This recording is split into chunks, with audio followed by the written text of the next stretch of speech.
Bonjour et bienvenue à notre méditation. Aujourd'hui, c'est le 8 novembre. Je voudrais continuer à lire dans Apocalypse, chapitre 4, versets 5 et 6. Du trône sortent des éclairs, des voix et des coups de tonnerre. Et devant lui brûlent 7 lampes ardentes qui sont les 7 esprits de Dieu. Devant le trône, il y a aussi comme une mer de verre qui a la transparence du cristal. Au milieu et autour du trône se tiennent 4 êtres vivants couverts Dieu devant et derrière. Je voudrais parler donc de cette mer de verre ou de cristal. Il dit ici qu'il y a devant le trône, il y a quelque chose qui ressemble à une mer de verre qui a la transparence du cristal.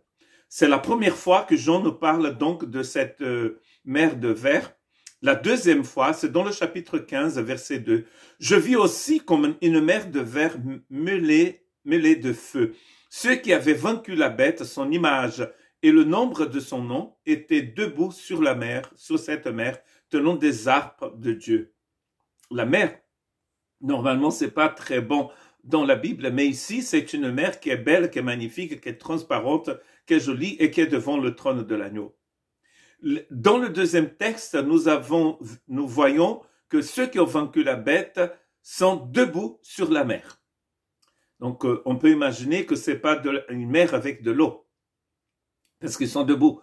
Tout ça, c'est très symbolique. Nous voyons que dans le premier texte, par exemple, il parle des 7 esprits de Dieu. Dieu n'a pas cet esprit. Mais les 7, ici, que nous allons trouver aussi dans le livre d'Ésaïe, parlent de l'importance de l'esprit de Dieu. 7 esprits de Dieu.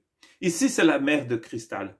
Le prophète Ézéchiel a aussi vu une vision comme celle-ci, dans le chapitre 1, verset 22, nous allons donc voir une description de cette vision. Au-dessus de la tête des êtres vivants, la voûte céleste ressemblait à l'éclat d'un cristal.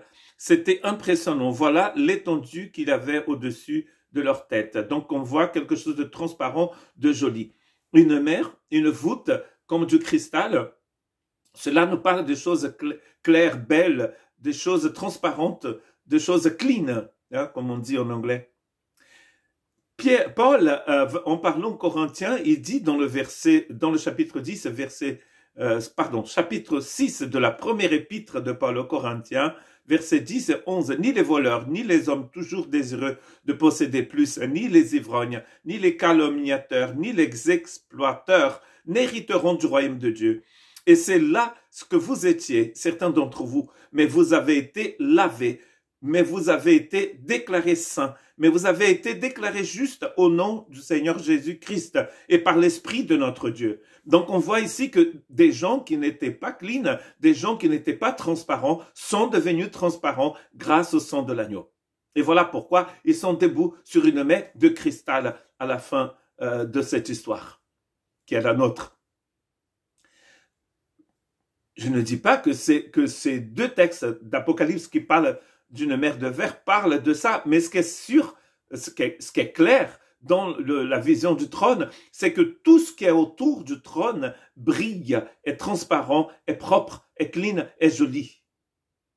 Et voilà ce que Dieu est en train de faire dans notre vie. Vous étiez comme ça, dit Paul, maintenant, mais vous êtes différents. Pourquoi? Parce que vous avez été lavés. Hébreux 9, 13 et 14, c'est écrit, en effet, le sang des boucs et des taureaux, ainsi que la cendre d'une vache dont on asperge ceux qui sont souillés, les rendent saints, en leur procurant une pureté rituelle. Si tel est le cas, le sang du Christ, qui s'est offert lui-même à Dieu par l'Esprit éternel, comme une victime sans défaut, purifiera d'autant plus votre conscience des œuvres mortes, afin que vous serviez le Dieu vivant. Encore une fois, on parle ici de pureté. Comme cette mer de verre, de cristal, transparente comme le cristal, jolie, transparent, pur.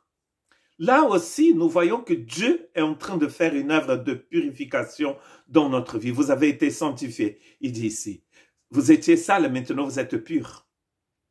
Purifiez notre esprit, notre conscience, pour que nous puissions servir ce Dieu qui est assis sur le trône et qui est vivant. Il a cette qualité de vivant, d'être vivant. Pas un être vivant comme les plantes dans mon bureau, comme mon corps, votre corps, mais une pureté, une vie éternelle. 1 Pierre 1, 18, 19.